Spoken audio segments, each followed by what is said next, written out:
Selamat pagi sahabat Drunska, bagaimana kabarnya hari ini? Di pagi hari yang cerah ini, Hana kembali menyapa sahabat Drunska dalam program Bincang-Bincang sama Doi, edisi 12 Maret 2022. Nah, di akhir pekan ini, Hana mengajak sahabat Drunska semua untuk berbincang dengan Dr. Andi Priosejati, spesialis ortopedi dan traumatologi, konsultan spine, atau tulang belakang. Halo, selamat pagi Dr. Andi Prio, bagaimana kabarnya? Selamat pagi, baik kabarnya. Pada edisi kali ini, kita akan membahas tentang spinal cord injury atau cedera tulang belakang. Nah, sahabat Drunska mungkin masih ingat dengan peristiwa kecelakaan yang dialami selebriti Laura Anna yang mengakibatkan cedera tulang belakang hingga ia berpulang. Lalu ada lagi kasus prank menarik kursi saat korbannya mau duduk itu ya dokter ya. Dan akhirnya korban prank tersebut lumpuh. Benarkah cedera tulang belakang memang sebahaya itu? Nah, bagi sahabat Drunska yang ingin bergabung ngobrol dengan Dr. Andi Prio, yuk seperti biasa sampaikan pertanyaan melalui kolom komentar. Akan ada giveaway dari Rumah Sakit Dr. Un Kandang Sapi Solo bagi sahabat Drunska yang beruntung. Nah, hari ini Hana dan Dr. Andi Prio berada di ruang PKRS, salah satu ruang pertemuan di rumah sakit. Meskipun di dalam ruangan, kami tetap menerapkan protokol kesehatan untuk mencegah transmisi COVID-19 yang hingga kini masih harus kita waspadai. Kita langsung ke tema utama saja ya Dr. Andi Prio. Ya, silakan. Mungkin secara umum bisa dijelaskan apa sih dok spinal cord injury atau cedera tulang belakang gitu? Ya, jadi sum-sum tulang kita itu yang berada di tulang belakang kita itu kan mulai dari dasar otak sampai dengan di sekitar pinggul ya. Itu mengandung sum-sum saraf yang vital untuk fungsi tubuh kita. Pernafasan, jantung, pencernaan, bahkan gerakan kaki dan tangan. Nah, itu kalau sampai cedera, jadi apakah tulangnya patah atau dia terlalu berlebihan dalam gerakan ya. Seperti itu bisa menyebabkan gangguan pada sistem persarafan ini, mengganggu fungsi-fungsi yang tadi sudah saya sebutkan. Demikian. Kemudian penyebabnya selain karena kecelakaan gitu apa aja dokter? Bisa juga memang sejenis tumor ataupun proses infeksi ataupun proses degeneratif ya. Itu bisa menyebabkan cedera ini. Ada yang bersifat akut seperti trauma, tapi yang datangnya pelan-pelan seperti degeneratif, tumor maupun infeksi. Untuk usia pasien seringnya di kisaran umur berapa dok cedera ini? Atau mungkin ada usia tertentu yang potensinya lebih tinggi untuk mengalami cedera ini dok? Ya, memang untuk cedera ini ternyata usia-usia produktif ya. Kemudian bisa juga sampai usia 60 tahun itu masih ada. Misalnya jatuh dari pohon ataukah terbentur sesuatu kepalanya ya. Pada anak-anak lebih jarang. Benturan dari kepala ya dok ya, mostly atau lebih banyak itu karena benturan dari kepala ya, bukan karena benturan dari punggung sendiri ya dok? Ya, jadi memang karena leher kita itu kan bersifat fleksibel sehingga gampang cedera. Yang kedua adalah di daerah perbatasan antara punggung dan pinggang yang disebut dengan thoracolumbar. Itu juga sering juga mengalami cedera sehingga bisa menyebabkan gangguan daripada persarafan pergerakan. Kemudian dampak dari cedera tulang punggung ini apa aja sih dokter? Ya memang gangguan persarafannya itu bisa bersifat lengkap, komplit ya, ataupun bersifat parsial. Demikian pula ada yang baik, jadi maksudnya pemulihannya baik, ada juga yang sulit untuk kembali, ya seperti itu. Jadi karena tadi mulai dari fungsi pernafasan, jantung, pencernaan, fungsi ginjal, Dan terutama yang kelihatan sekali itu adalah fungsi gerakan ini ya. Apakah nanti kelumpuhan keempat gerak ataukah hanya 2 anggota gerak yang bawah, begitu, seperti itu dampak-dampaknya. Tadi sempat dibahas dampaknya bisa mengarah ke ginjal ya dok ya. Ini kebetulan ada sahabat Drunska yang mulai bergabung dari Hartini Sofyan. Kaitannya dengan ginjal bagaimana dok? Ya, jadi memang ginjal itu adalah suatu organ autonom, yaitu memang tetap membutuhkan persarafan yang melalui sumsum saraf kita. Sumsum saraf kita nanti apakah kontraksi daripada saluran untuk ini mengalirkan daripada air kemih kita itu bisa juga melambat bila terjadi ini gangguan sumsum tulang ini, sehingga terjadi bendungan, nanti ginjalnya jadi membengkak, ataukah nanti mudah terjadi pengendapan batu, ya seperti itu, akhirnya mengundang infeksi dan lama-lama ginjalnya juga mengalami infeksi, ya nanti seperti itu, gangguan pada fungsi ginjal. Untuk organ dalam hanya ke ginjal saja atau bisa ke jantung, liver gitu juga nggak dokter? Ya, jadi kalau untuk jantung itu kan dia fungsi denyutnya ya, untuk pembuluh darah juga nanti membuka atau menutupnya, sehingga nanti gerakan jantung bisa melemah, ataupun nanti terus pembuluh darahnya lebih terbuka sehingga menampung lebih banyak darah, tekanan darah bisa naik. Kalau untuk pencernaan ya memang terganggu juga, jadi misalnya gerakannya jadi tidak lancar, terus makanan jadi tertahan lebih lama, ya sulit untuk ini, sehingga akhirnya dampaknya juga akan mengundang infeksi juga, seperti itu. Kalau misalnya seseorang didiagnosis mengalami spinal cord injury ini, apakah dia mesti lumpuh dok? Ya. Jadi memang spinal cord injury tadi sudah saya sebutkan ada yang tipe lengkap ya, atau komplit dan incomplete. Nah, kalau yang tipe komplit ini yang bisa dikatakan akan bersifat permanen ya.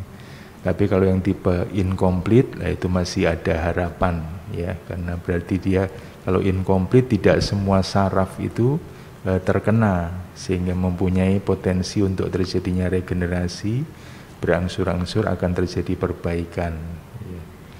Salah satu contoh yang bisa pulih itu biasanya terjadi pada orang-orang yang mengalami proses degeneratif 60 tahun ke atas.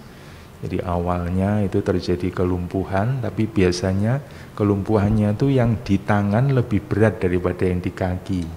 Itu ciri-cirinya, itu yang biasanya nanti hasilnya akan baik, bisa membaik dengan sendirinya. Selanjutnya kita baca pertanyaan dari sahabat Drunska ya dokter. Ya. Ini dari Nasira Inuni. Dok, apakah infeksi TB atau tuberkulosis pada tulang belakang dapat menyebabkan spinal cord injury? Ya. Jadi memang spinal cord injury adalah apapun yang menyebabkan gangguan fungsi ya untuk penyaluran saraf ini. Memang kalau pada infeksi itu bisa karena efek penekanan dari terbentuknya nanah atau adanya tulang mati yang menekan, yaitu spinal cord injury, terus dia bersifat pelan-pelan ya. Tapi yang kedua memang dia injurinya karena infeksinya langsung menyerang masuk ke dalam jaringan saraf itu yang disebut dengan mielitis. Nah, ini biasanya spinal cord injury-nya lebih bersifat permanen. Jadi bisa juga walaupun infeksi menyebabkan spinal cord injury dalam arti yang lebih luas ini ya. Untuk pertanyaan selanjutnya dari Susanaka 26. Dokter, bagaimana penanganan awal orang yang mengalami cedera pada tulang belakang? Dan bagaimana mencurigai adanya gangguan spinal cord injury akibat trauma tersebut? Ya, jadi memang biasanya yang sering kita jumpai adalah pasien-pasien karena kecelakaan, jatuh, ya, seperti itu.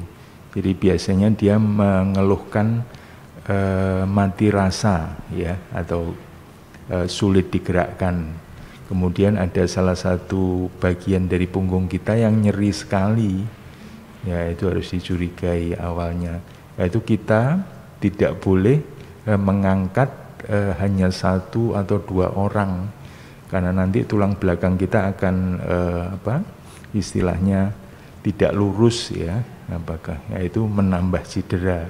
Kalau seperti itu harus minimal 4 orang yang mengangkat, ataupun misalnya menggunakan daun pintu atau tandu yang bersifat kaku seperti itu, sangat menggantu sekali untuk memindahkan pasien untuk dibawa ke tempat pertolongan.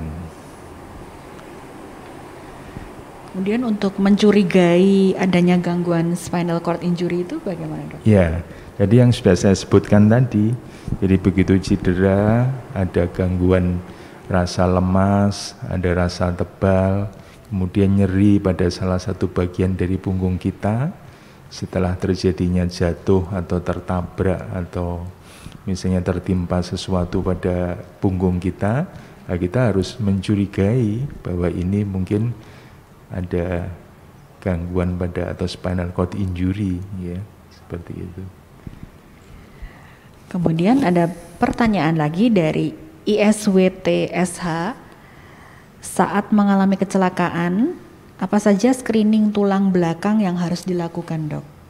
Ya, jadi memang karena tulang belakang itu letaknya di belakang, jadi agak sulit untuk memeriksa, ya, sehingga nanti beberapa orang, misalnya 3 begitu, harus memiringkan pasiennya, jadi secara serentak begitu.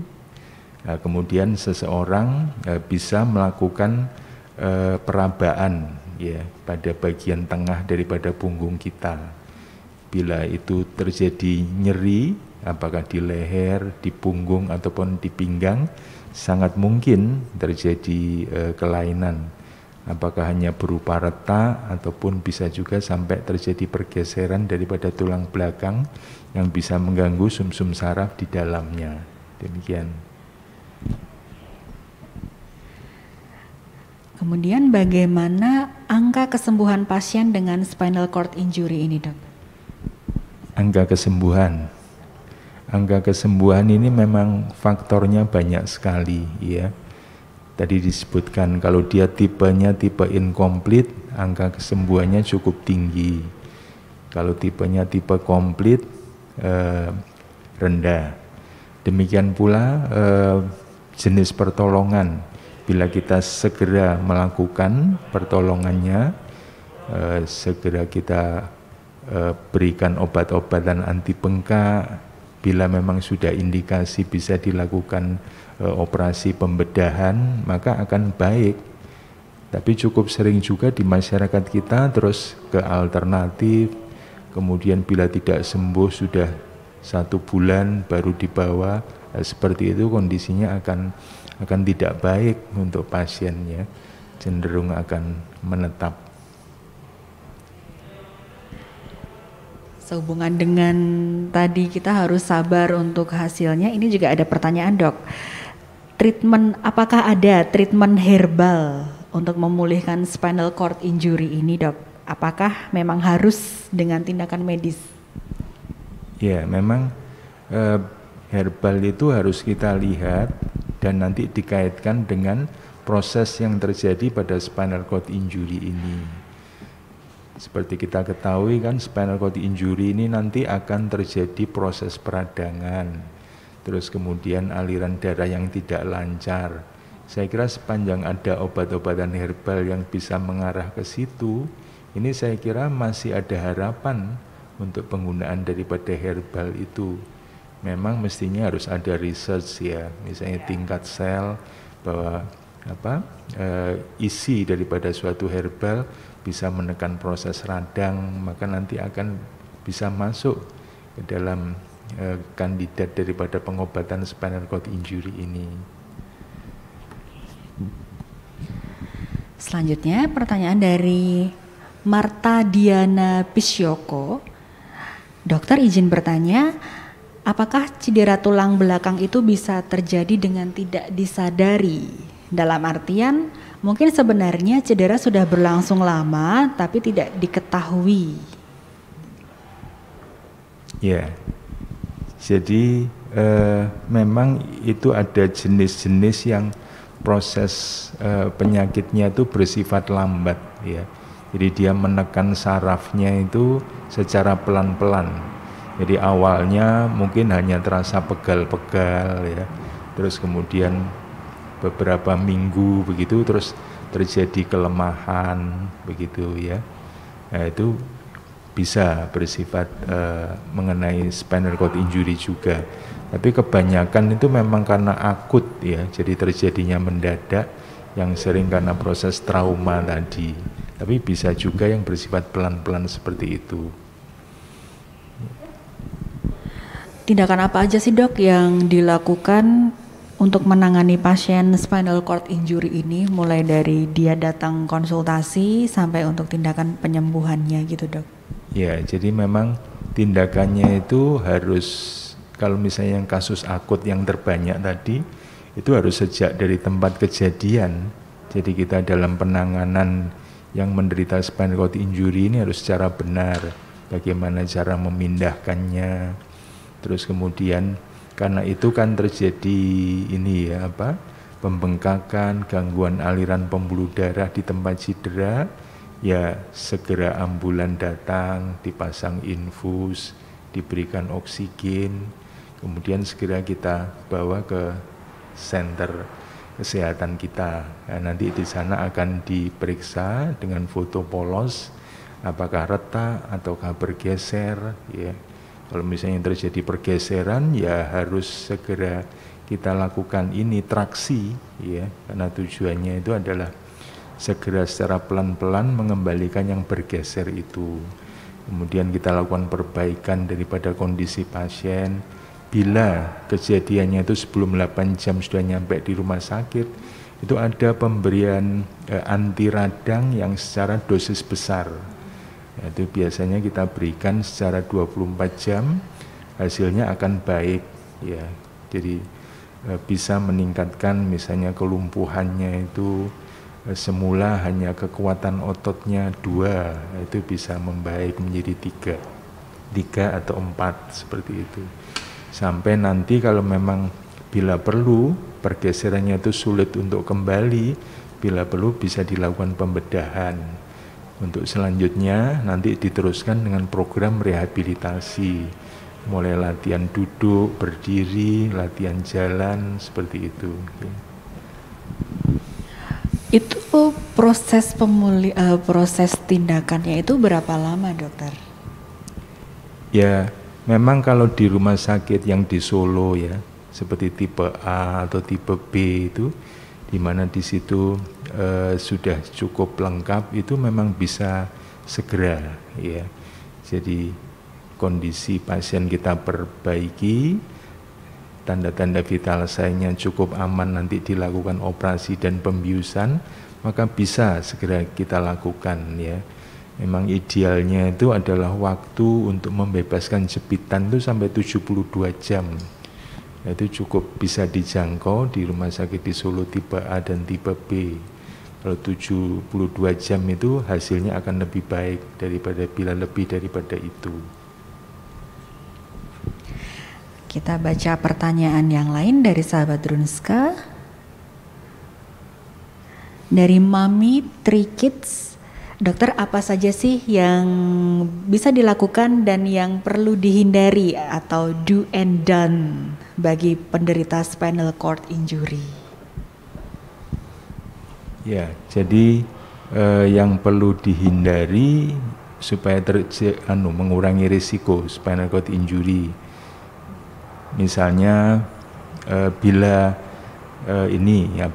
naik mobil ya, naik mobil itu sebaiknya kursinya harus ada headrest.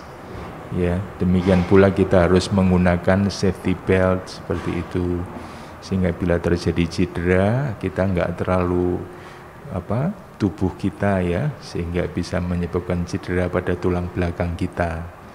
Terus kemudian memang ya pada yang usia degeneratif ya, usia 60 tahun ke atas, itu karena keseimbangan sudah mulai berkurang, hindari resiko jatuh. Ya, seperti itu adalah hal-hal yang untuk mengurangi cedera daripada tulang belakang kita. Bisa dicegah nggak sih dok? Mungkin lebih ke arah pencegahan kecelakaannya ya dok ya? Ya benar, memang ke arah ke sana. Karena ini kan bersifat traumatik, jadi pencegahan daripada trauma-trauma tersebut. Kalau pemakaian bantal waktu tidur gitu ngefek nggak dok? Jadi misalnya bantalnya terlalu tinggi. Ya, jadi memang awal-awalnya ya hanya terjadi ini saja ya, otot ataupun tarikan daripada akar-akar saraf. Tapi menurut saya kok tidak sampai menyebabkan spinal cord injury ya. Selanjutnya dari Elta Hakim, dokter, kapan sebaiknya gejala spinal cord injury diperiksakan ke dokter? Ya, jadi bila terjadi gangguan daripada persyarafan, apakah rasa, terus kemudian gerakan-gerakan ini, motorik kita, atau bahkan bisa juga ya tapi mungkin agak sulit ya kalau sampai gangguan-gangguan pada viscera kita itu, pada organ-organ dalam itu biasanya agak sulit untuk terdeteksi sebelumnya. Awal-awalnya pasti gangguan sensorik dan motorik seperti itu. Kalau sudah mulai ada dan disertai dengan keluhan nyeri pada tulang belakang kita, bisa segera memeriksakan.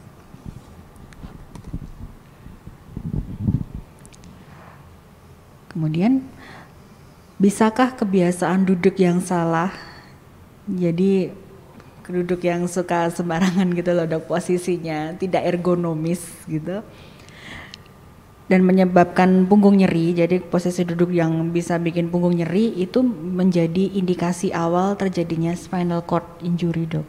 Ya, jadi memang cukup sering itu ditemukan di dalam praktek kita ya, karena posisi duduk lama, misalnya dia seorang operator daripada alat berat di Kalimantan yang duduk sampai dengan 10 jam per hari, akhirnya terus timbul keluhan pada pinggang, terus akhirnya bisa timbul penjalaran ke kaki seperti itu.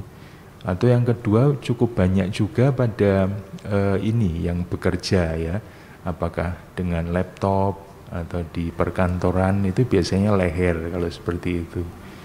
Itu karena kalau sampai kita melihat ke sesuatu itu terpaku leher kita, maka nutrisi ya, nutrisi itu akan berkurang untuk ke bantalan, bantalannya bisa terganggu, bisa menekan daripada persarafan kita. Sementara di leher itu memang adalah spinal cord-nya, kalau di pinggang adalah akar sarafnya. Jadi sehingga lebih berisiko kalau seandainya terjadi gangguan pada leher itu tadi.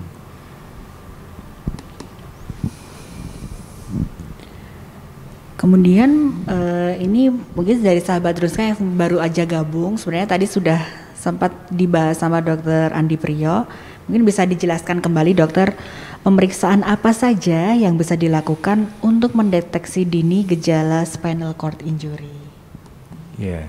Spinal cord injury ya pertama dari pemeriksaan fisik ya dengan petugas kesehatan, terus kemudian yang lebih lanjut ya bisa dengan pemeriksaan foto ronsen ya, kemudian bisa juga dibantu dengan CT scan akan memperjelas, bahkan untuk yang merupakan standar emas ya dalam terjadinya gangguan sumsum saraf atau tidak itu adalah dengan MRI ya. Jadi MRI di Solo cukup baik, sudah 1,5 Tesla itu cukup detail ya, seperti di rumah sakit UN ini cukup detail untuk melihat gangguan-gangguan pada sumsum saraf.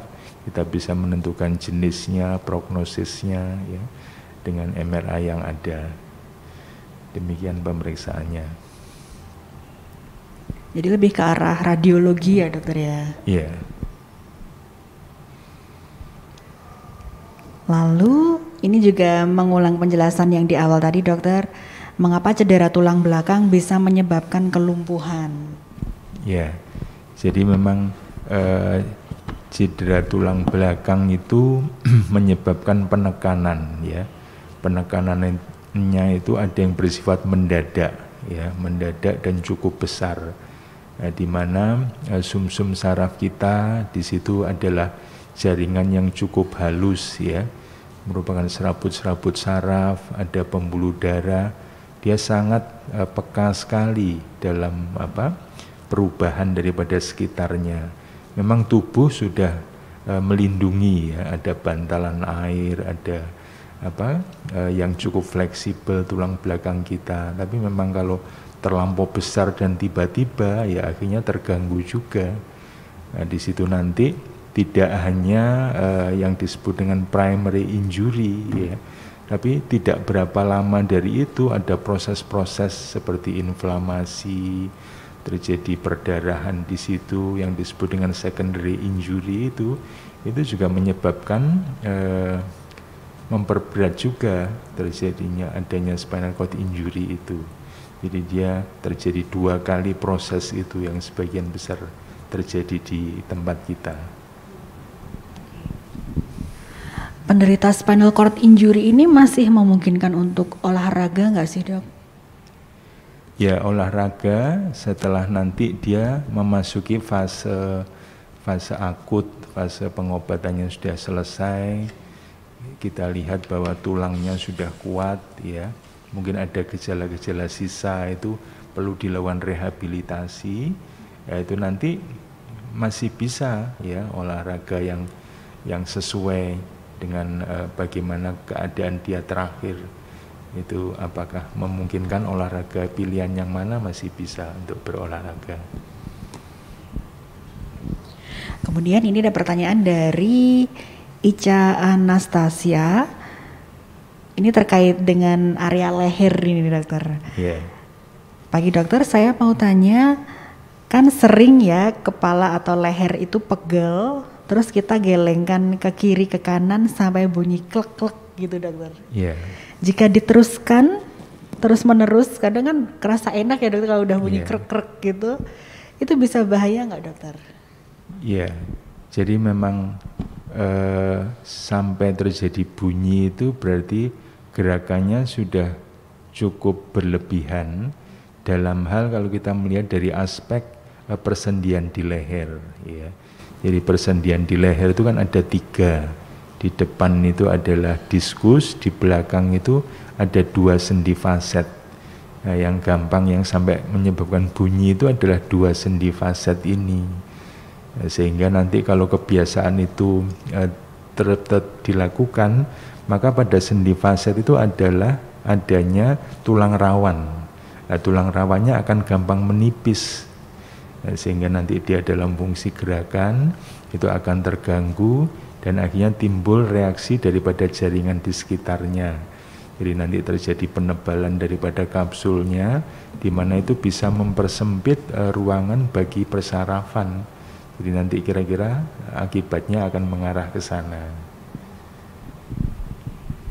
Kalau Hana pernah lihat di Instagram itu kan sekarang lagi ngetren itu siropraktik gitu loh dokter, yang sampai dibunyi krek-krek gitu. Memang kalau dengar dari bunyinya tuh memuaskan banget, kayak bisa ngilangin pegel, apalagi tuh di area punggung juga ya dok. Itu bisa memicu spinal cord juga nggak sih dokter? Iya, jadi memang siropraktik ini memang harus memperhatikan betul, melihat kondisi jaringan yang melindungi sumsum saraf kita. Ya. Kalau practitioner-nya itu melihat bahwa tulangnya masih baik, tidak terjadi pengeroposan, ataupun nanti kira-kira dia gerakannya itu semaksimal bagaimana, itu saya kira masih cukup aman ya. Tapi memang kalau sudah ada proses degeneratif, apakah pengapuran atau penebalan, itu nanti juga pasien akan bisa merasakan juga ya, apakah terjadi gangguan kebas ataukah agak berkurang kelemahan, ya bisa seperti itu ya. Tapi saya kira masih bisa recovery kondisi seperti itu. Ada pertanyaan dari Susanaka. Dokter, apakah ada golden period penanganan spinal injury cord akibat trauma? Ya, jadi memang setelah dilakukan penelitian ya oleh pakar-pakar itu memang golden periodnya adalah 48 jam ya. Misalnya ini yang disebut dengan acute traumatic spinal cord injury yang cukup sering. Jadi memang pada saat itu kita harus ada persiapan memang ya, sehingga kita nggak bisa jamnya mepet seperti patah tulang terbuka begitu. Kalau untuk cedera tulang belakang ya cukup lama sedikit, tapi sampai dengan 48 jam itu akan, bila dilakukan penanganan dengan baik, memberikan hasil yang cukup baik juga. Jadi sekitar 48 jam. Termasuk ketika misalnya setelah mengalami kecelakaan gitu kan, ada beberapa orang itu dipijet dulu kayak gitu loh dokter. Itu memang dihindari ya dokter, memang sebaiknya konsultasi dokter dulu aja. Iya, jadi dipijat itu memang kalau ada cedera bisa menunda penanganan yang optimal ya, sehingga kita harus memperhatikan dulu juga selain ada nggak hal-hal lain yang terjadi. Nah, bagi sahabat Drunska yang hendak konsultasi seputar penanganan spinal cord injury atau tentang ortopedi dan traumatologi dengan Dr. Andi Priyo, bisa banget. Dr. Andi Priyo praktik di Klinik Spesialis Ortopedi dan Traumatologi Rumah Sakit Dr. Un Kandang Sapi Solo. Nah, untuk mendaftar periksa bisa melalui aplikasi Android Drunska Mobile. Rumah Sakit Dr. Un Kandang Sapi Solo juga memiliki layanan ortopedi dan traumatologi yang mendukung sahabat Drunska dalam melakukan pemeriksaan, deteksi, dan tindakan pembedahan terkait keluhan pada bagian tulang. Sahabat Drunska nggak perlu khawatir datang ke rumah sakit karena Drunska tetap aman. Kita lanjutkan baca pertanyaan dari sahabat Drunska ya dokter, ini udah beberapa ini sudah ngantri. Dari Putri Jintarmi. Hai dok, kalau misalnya kecelakaan lalu lintas antara motor dan motor itu bisa menyebabkan kecacatan seumur hidup, itu apa karena spinal cord injury dok? Ya, sangat mungkin disebabkan karena spinal cord injury ya. Kecacatannya itu misalnya adalah terjadinya kelumpuhan yang permanen ya. Kalau kelumpuhannya itu keempat anggota gerak badan, berarti spinal cord injury-nya terjadi di leher. Kalau hanya kedua tungkai saja, tungkai bawah di daerah thoracolumbar, jadi perbatasan antara punggung dan pinggang ya. Bisa seperti itu.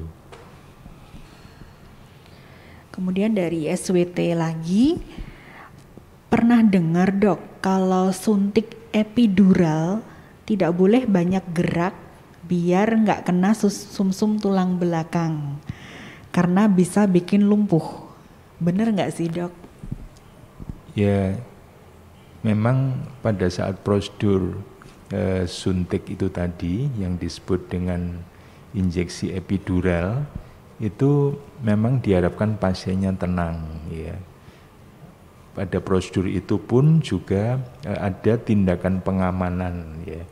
Jadi pada saat kita melakukan injeksi itu beberapa kali harus dilakukan tindakan aspirasi. Jadi alat suntiknya harus sedikit ditarik karena untuk mengetahui apakah ini tidak mengenai saraf atau baru mengenai cairannya atau sebelum mengenai cairannya. Jadi ada tindakan-tindakan yang bisa mendeteksi supaya tidak sampai terjadi gangguan daripada terkenanya saraf kita. Demikian. Lalu pertanyaan dari Gigi Cantika, dokter, kalau spinal cord injury itu apakah lebih banyak terjadi pada lansia dibanding usia muda, dok? Dan penyebab spinal cord injury pada usia muda dan bahkan anak-anak itu apa saja ya, dok? Ya, jadi saya kira usia muda masih yang lebih banyak ya, kalau kita lihat dari praktek itu. Masih kira-kira 2 banding 1 begitu. Pada orang muda ya karena kecelakaan ya, kemudian sport injury seperti itu bisa. Pada anak-anak ya memang bisa jatuh, bisa karena sport injury tadi ya. Tapi pada usia tua itu juga cukup ada ya, khususnya untuk tipe yang disebut dengan central cord spinal cord injury. Itu biasanya karena gangguan keseimbangan, kemudian terjatuh, kepala terbentur lantai lebih dulu. Nah, kemudian karena pada leher daripada pasien ini sudah ada proses degeneratif, maka akan timbul efek jepitan pada sumsum sarafnya. Biasanya nanti terus mengeluhkan kelemahan tangan, tungkai, tapi tipenya atau jenisnya adalah yang tangan akan lebih berat. Tapi tidak usah khawatir karena yang seperti tipe ini adalah berakhir dengan lebih baik, jarang sekali yang sampai terjadi lumpuh permanen. Demikian. Misalnya untuk kasus lansia jatuh gitu ya, dok ya? Yeah. Itu ada perbedaan keluhan dengan gejala atau serangan stroke nggak, dok? Beda, jadi karena ini bersifat simetris kalau spinal cord injury.